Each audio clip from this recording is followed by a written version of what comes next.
প্রিয় ক্ষুদ্র ভ্রাতা ও ভগিনীগণ, এইবার থামেন। যা হওয়ার হয়েছে, আমরা যা যা অর্জন করতে চাইছিলাম সব করছি। তো আমরা কি এইরকম একটা ঘেটো বাংলাদেশে রাখবো? একটা না, অনেকগুলো ঘেটো আমরা বাংলাদেশে রাখিছি বিহারি ক্যাম্পের নামে।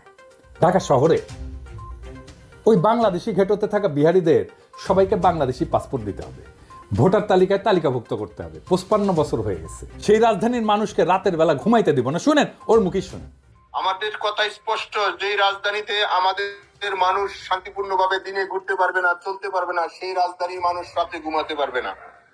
আমরা সেইভাবে আমাদের তৈরি করে নিছি। আমাদের ডিসিশন, আমাদের মূল ব্যক্তি, আমাদের নেত্রী যেভাবে এখানে সাজেশন করবে, আমরা পরামর্শ করবে, আমাদের যেখানে যার সাথে আলোচনা দরকার সেটা করব। শুনেছেন? এখন ওর বাড়িঘর নিয়ে যদি টান দিই তাহলে তো বলবেন আমরা নৈরাজ্যবাদী, তাই না? আর কিছু কইলাম না, রেকর্ড রাখলাম। এই শয়তানি কাম যদি অব্যাহত থাকে না, তাহলে 5ই ফেব্রুয়ারি থেকে ভয়ঙ্কর কাম কিন্তু ঘইটা যাবে প্রত্যেকটা। আসসালামু আলাইকুম প্রিয় দর্শক, কেমন আছেন সকলে? আশা করি সকলে ভালো আছেন। বাংলাদেশে যে উত্তেজিত রাজনৈতিক প্রেক্ষাপট, যেই পরিস্থিতি চলতেছে, তারই আলোকে বিশেষ কিছু গুরুত্বপূর্ণ ভিডিও নিয়ে হাজির হয়েছি। ইতিমধ্যে পিনাকি ভুট্টা স্যার বাংলাদেশে চলন্ত বেশ কিছু পরিস্থিতি নিয়ে কথা বলেছেন। যেমন প্রথম আলো বিল্ডিংকে নিয়ে বেশ কিছু কথা বলেছে। প্রথম আলো বিল্ডিংটি এখন বর্তমানে সেনাবাহিনী দিয়ে পরিচালিত হচ্ছে, চারপাশ ঘেরাও করে। কারণ এটি নিয়ে বেশ কিছু বিভ্রান্তকর ঘটনা সৃষ্টি হয়েছে আমাদের বাংলাদেশে, যার আলোকে বিশেষ কিছু কথা বলেছে পিনাকি ভুট্টা স্যার। তাই বলি, আপনি যদি আজকের ভিডিওটি চালু দিয়ে থাকেন তাহলে অবশ্যই ভিডিওটি না টেনে শেষ পর্যন্ত দেখতে থাকুন। সেই সাথে আপনি যদি আমাদের চ্যানেলে নতুন হয়ে থাকেন তাহলে ভিডিওটি লাইক, চ্যানেলটি সাবস্ক্রাইব করে সাথে থাকুন প্রতিনিয়ত এরকম লেটেস্ট আপডেট খবর পাওয়ার জন্য। আর ইতিমধ্যে যদি সাবস্ক্রাইব করে থাকেন তাহলে আপনাকে অসংখ্য অসংখ্য ধন্যবাদ। আমরা কথা না বাড়িয়ে চলে যাব সেই কাঙ্ক্ষিত এখন নিউজ স্ক্রিনে চলে যাব। প্রিয় ক্ষুদ্র ভ্রাতা ও ভগিনীগণ, এইবার থামেন। যা হওয়ার হয়েছে, আমরা যা যা অর্জন করতে চাইছিলাম সব করছি। সব শক্তিকে খরচা করে ফেলতে নাই। আসেন আমরা রাজনৈতিক কাজে মন দিই। আমার ফেসবুক জয় বাংলা করে দিচ্ছে, পোস্টের পর পোস্ট ভায়োলেন্স উস্কে দিছে, এই অপবাদ দিয়ে খাইয়া দিছে। আর আমাকে কিছু পোস্ট করতে দেবে না, রেস্ট্রিকশন দিছে আরও 7 দিন। আপিল করছি, দেখা যাক। জুলাই আগস্ট বিপ্লবের টাইমে একই জিনিস হয়েছিল। আওয়ামী লীগকে যে বার্তা দেওয়ার দরকার ছিল তা দেওয়া হয়েছে। ওদের স্পর্ধায় 6 মাসে সীমা ছাড়াই যাচ্ছিল। প্রফেসর ইউনূসের সরকারকেও এই বার্তাটা দেওয়া দরকার। ওনাদেরকেও বুঝতে হবে যে জনতার অন্তরে ফ্যাসিবাদের ক্ষত এখনো দপদপ করতেছে। তারা যে কাজটা করতে পারতো তা করতে অনেক দেরি করছে বা দীর্ঘসূত্রিতা করছে। তাই মানুষের মনে এমন ধারণা জন্ম নিছে, যা করার আমাদের নিজেদেরকেই করতে হবে। আপনারা নিজেরা চিন্তা করেন, যেই রিপাবলিক টিভিতে দিনের পর দিন প্রোগ্রাম করা হয় যেখানে বলা হয় বাংলাদেশ থাকবে না, কোন দিক থেকে বাংলাদেশ কাইটা ভারতের মধ্যে জুড়ে দিবে, ফেনি দিয়ে কি করবে, সেই টিভির বিরুদ্ধে কোনো ব্যবস্থা নিছে বাংলাদেশ সরকারের পররাষ্ট্র দপ্তর থেকে? কিছু বলছে? আমাদের কোনো টিভি স্টেশন যদি বলতো ভারতের 7 সিস্টার্স আমরা কাইটা নিব, ওই টিভি চ্যানেল ইন্ডিয়া রাখতে দিত না। প্রথমে সংবাদ পাঠকের চাকরি দিত, তারপর চ্যানেলটারই জয় বাংলা করে দিত ইন্ডিয়া। আর সেই রিপাবলিক টিভিতে প্রফেসর ইউনূসের প্রেস সচিব যায় সাক্ষাৎকার দিতে, মানে ওই জানেও না কোটি যাওয়া যায়, কোটি যাওয়া যায়। আবার দেখেন, এই যে দুর্বৃত্ত বেনজির, সে আওয়ামী লীগের সাথে মিলে পুলিশের সাথে ঘোট পাকাইতেছে। আগে শুনেন। আমাদের কারা অ্যারেস্ট করে আমরা এখানে হচ্ছে ওই যে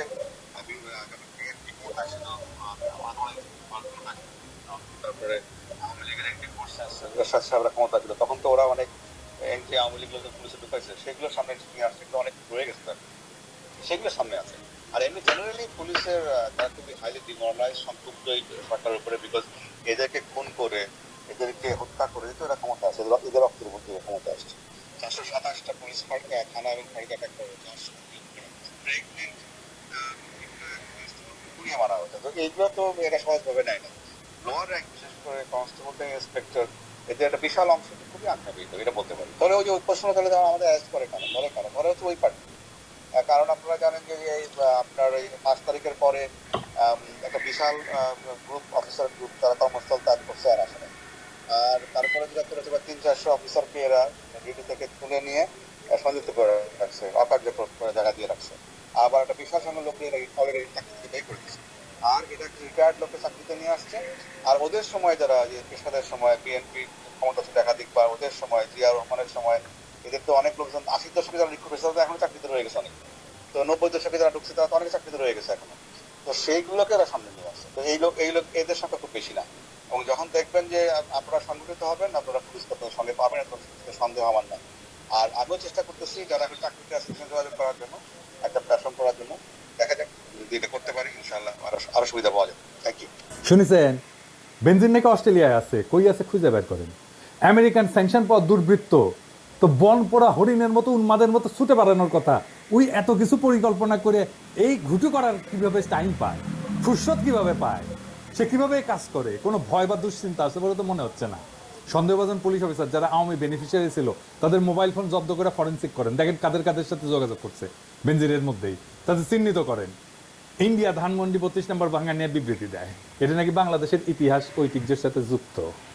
হ্যাঁ, আর যা তো বাবরি মসজিদ ছিল না আপনাদের ইতিহাস ঐতিহ্যের সাথে যুক্ত, ওটা ভাঙিছিলেন কেন? ওটা তো সেলিব্রেট করেন। তবে যা কইছে তা মিথ্যা কয়নি, এটা সত্য যে ইতিহাস ঐতিহ্যের সাথে যুক্ত। ওটা বাংলাদেশে মুজিবের স্বৈরাচার আর হাসিনার ফ্যাসিবাদের ইতিহাসের সাথে যুক্ত। আর ওই ভাষা বাংলাদেশ রাষ্ট্রের মারা খাওয়ার সাথে যুক্ত। ওই ভাষা দুর্নীতির টাকায় করা। মুজিবের দুর্নীতির অর্থ দিয়া ওই পাপের প্রসাদ বানানো হয়েছিল, বদরুদ্দিন ওমর কইয়া গেছে। রাষ্ট্রীয় সম্পদ চুরি করা প্রথম পূর্ব পাকিস্তানের নাম শেখ মুজিব। সরদি বডিগার্ড, জেল হয়েছিল তার 2 বছরে। হাজিনা কয় না যে আমার বাবা দেশের জন্য জেল খাটিছে, হারামজাদি দেশের জন্য জেল কাটিছে, টাকা চুরি করে জেল কাটিছে। ধানমন্ডি 32 নম্বরে নাকি অনেক দাড়িওয়ালার লোক দেখা গেছে, এই যে দেখেন, দেখেছেন ভিডিও করেছে দাড়িওয়ালা লোক, এটা আওয়ামী লীগ। বিয়ানীবাজার উপজেলা পরিষদের চেয়ারম্যান ঠিক এসে ভিডিও করে গেছে সামে, দাড়ি দুড়ি দেখে ভাবিছে আঙ্কেলের লোক। সব কয়টা আওয়ামী লীগের দাগি দেখবেন, এর মধ্যে দাড়ি ছেড়ে পরহেজগার সাজিয়েছে। আমি গতকাল বলছিলাম যে ওইখানে একটা মসজিদ বানানোর কথা। আমাকে খুবই একজন জনপ্রিয় আলেম ব্যক্তিগতভাবে জানাইছেন যে মসজিদ নির্মাণের সমস্যা আছে। উনি বলছেন যে শরীয়ত বিধি অনুযায়ী কারো মালিকানাধীন জায়গায় জোর করে মসজিদ করা আপত্তি, যদিও সরকার অধিগ্রহণ করে ওয়াকফ করে দেয় তাইলে হইতে পারে। আমি বলছিলাম যে আলেমদের পরামর্শ নিতে হবে সিদ্ধান্ত চূড়ান্ত করতে। তো যেহেতু ওনারা দ্বিমত জানাইছেন, তাই সেখানে কি করা যায় সেটা নিয়ে আমাদের সিরিয়াস আলোচনা করা প্রয়োজন। এই জায়গায় এমন কিছু করা যাবে না যা কেউ ভাঙতে পারবে, বা এমন কোন অবস্থা রাখা যাবে না যে এইখানে 32 নম্বরের বাড়ি পুনর্নির্মিত হইতে পারে। আসেন আমরা ভাবতে থাকি। তবে 32 নম্বর নিয়ে একটা business idea, July foundation Dhanmondi 32 নম্বরের সব ইট আর আবর্জনার মালিকানা নিতে পারে। এই প্রত্যেকটা খণ্ড আলাদা করে ছোট ছোট প্যাকেট করে বিক্রি করতে পারে, স্মারক হিসাবে কিনবে সবাই। কিছু স্মারকে জনপ্রিয় ফ্যাসি বিরোধী অ্যাক্টিভিস্টের সিগনেচার থাকবে, যেমন ধরেন মাহমুদুর রহমান, ইলিয়াস, আসিফ, নাহিদ, মাহফুজ, হাসনাত, সার্জিস ইত্যাদি, আরো অনেক নাম যুক্ত করতে পারেন। বিক্রির পুরো টাকাটা যাবে জুলাই ফাউন্ডেশনের আহত এবং শহীদদের কল্যাণে। কেমন হইলো আইডিয়াটা? যাই হোক, আরেকটা আলাপে আসি।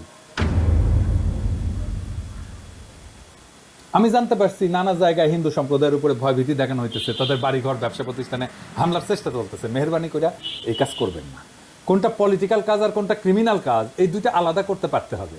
কোনটা প্রতীকী আর কোনটা প্রতিহিংসা, চান্স নেওয়া, সেটা আলাদা করতে পারতে হবে। কখন থামতে হবে সেটা বুঝতে পারাটা জরুরি। এই জন্যই মুরব্বী লাগে, বুঝছাও। হ্যাঁ, ভাঙিছেন যে পারমিশন নিয়েছেন কারো কাছে, কোন এক মুরব্বীর পারমিশন নেবেন। আমারে যতই সিনিয়র ভাবেন না কেন, যতই দাদা দাদা করেন কেন, আমিও কিছু করতে গেলে, ইম্পর্টেন্ট কিছু করতে গেলে, গুরুত্বপূর্ণ কিছু করতে গেলে মাহমুদ ভাইয়ের সাথে আলাপ করে নিই। আমার দেশে মাহমুদুর রহমান, ওনার পারমিশন নেই, আপনারা হয়তো জানেন না। ওনাকে সম্মান জানানো তো আছেই, তারপরে একটা ওপিনিয়ন, যিনি আমারই মুরব্বী, আমার মতোই চিন্তা করেন, তিনি এটার ঝুঁকি সুবিধা মূল্যায়ন করে আমাকে একটা সৎ পরামর্শ সাজেশন দেবেন। তবে 32 নম্বর বুলডোজার চালানো নিয়ে আমি ওনার কোনো পারমিশন নেই নাই, এখানে বেয়াদবি করেছি আর কি। যাই হোক, এখন এই ভাঙাভাঙি বন্ধ করা নিয়ে আমার কথা শুনেন না, প্রফেসর ইউনূসের কথা তো শুনবেন। উনি তো মানা করেছেন, এইবার থামেন, এই যে দেখেন, উনি আমাদের সবার মুরব্বী, মানা করছেন প্লিজ ভাঙাভাঙি বন্ধ। হিন্দু সম্প্রদায়ের ভাইরা আপনারা নিশ্চিন্ত থাকেন, কেউ যদি হুমকি দেয় আমাকে রিস্ক করবেন, ইলিয়াসকে রিস্ক করবেন, পুলিশকে রিস্ক করবেন, তো অবশ্যই মানে আমরা দেখবো কারা শয়তানি করতেছে, আমরা সাহায্য করব। আমাদের রিস্ক করার কোনো না কোনো রাস্তা আছেই, আমার নাম্বার অনেকের কাছেই আছে। এমনকি পুলিশ বাহিনী যদি মনে করেন আমার বা ইলিয়াসের ইন্টারভেনশন কাজে লাগবে আপনাদের, তাহলে আমাদেরকে রিস্ক করবেন, আমরা আমাদের সাধ্যমতো চেষ্টা করব। আজ আর একটা আলাপে আসি। প্রথম আলো দেখেন, প্রথম আলোর সামনে আর্মি গার্ড রেখেছেন। ভাই, আপনারা কি হুঁশি আছেন? এইভাবে আপনারা রক্ষা করতে পারবেন? এটা তো কোনো সাস্টেনেবল ব্যবস্থা না। যে কোনো অপারচুন মোমেন্টে আপনারা যারা খাইয়া দিতে চায় হামলা করতে, আমি তো নিজেই হুমকি দিয়ে রাখছি। হ্যাঁ, শুনেন, ইংরেজির যেহেতু কইছি ঠিকই কইছি, তাই না? শুনেন, Well, I believe that there was a clear overreaction on the part of Pratham Alo and government. Everybody knows that, the organizer of the program is me. And anyone could have reached out to me and directly if something had gone wrong. And I have taken the full responsibility. I still take the full responsibility of the program. We didn't resort to any violence. We didn't resort to any chaos or mayhem. So why was the army called in the first place? Instead, they tortured one of our activists inside the Pratham Alo building. And protests against editorial policies of media outlets have occurred worldwide. Not a single phenomenon that occurred only in Bangladesh. Why shouldn't we have the same right? Pratham Alo and Daily Star made a great mistake by responding with violence against protesters. And I have not forgotten that. And will return with even greater force. And this time, no one will be able to drive us away. দেখেছেন তো আপনি টেরই পাবেন না, প্রস্তুতি নেওয়ার টাইমই পাবেন না রে ভাই। আপনার সম্পাদকীয় নীতি পাল্টান, ওইটাই আপনার রক্ষা কবচ। 1/11 ঘটনার জন্য মাপ চান, মতিউর রহমান আর আনিসুলরা ঘাট ধাক্কা দিয়ে বের করে দেন প্রথম আলো থেকে। আপনাদের আর কিছু করা লাগবে না, আপনাদের উপরে রাক্ষোভ কমবে মানুষের। কিন্তু আপনারা তো আর এক হাসিনা, নিজেদের সংশোধন করবেন না, ক্ষমাও চাইবেন না। আপনাদের সম্পাদকীয় নীতির এক্সাম্পল দিই। হ্যাঁ, বগুড়া আওয়ামী লীগ জাতীয় অফিস ঘুরাই দিল বিপ্লবী ছাত্র জনতা, সেটারে প্রথম আলো লিখল হামলা, দেখেছেন? আর বগুড়ার পত্রিকা করতা লিখলে গুড়িয়ে দেওয়া হলো। আচ্ছা দিতে স্যার, ওইটি আমার ওই বগুড়ার ক্ষুদ্র ভ্রাতারা ওরা অবশ্য পারমিশন নিচ্ছে।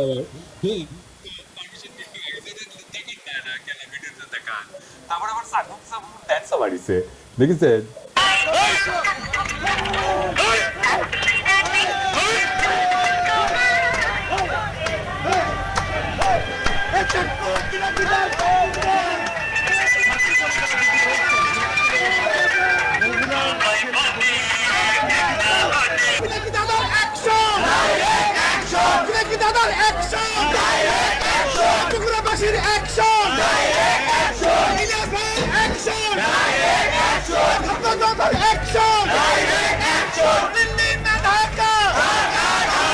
তো আমার কয় দাদা ওই আওয়ামী লীগ অফিসের পাশে তো আপনার ছাত্র ইউনিয়নের অফিস আছে, কমিউনিস্ট পার্টির অফিস আছে, ওটা কি করবো? ওটা তো আমি আশা করি আপনি আজকের ভিডিওটি খুবই মনোযোগ সহকারে দেখছেন এবং খুবই ধৈর্য সহকারে দেখছেন। ভিডিওটি সম্পর্কে যদি আপনার কোনো মতামত বা কোনো প্রশ্ন থাকে তাহলে অবশ্যই কমেন্ট করে জানাতে ভুলবেন না। আজকের ভিডিওটি আমরা এখানেই বিদায় নিচ্ছি। দেখা হবে আবার পরবর্তী লেটেস্ট কোনো আপডেট বা খবরের সাথে। অসংখ্য ধন্যবাদ আপনারা এতক্ষণ আমাদের সাথে থাকার জন্য।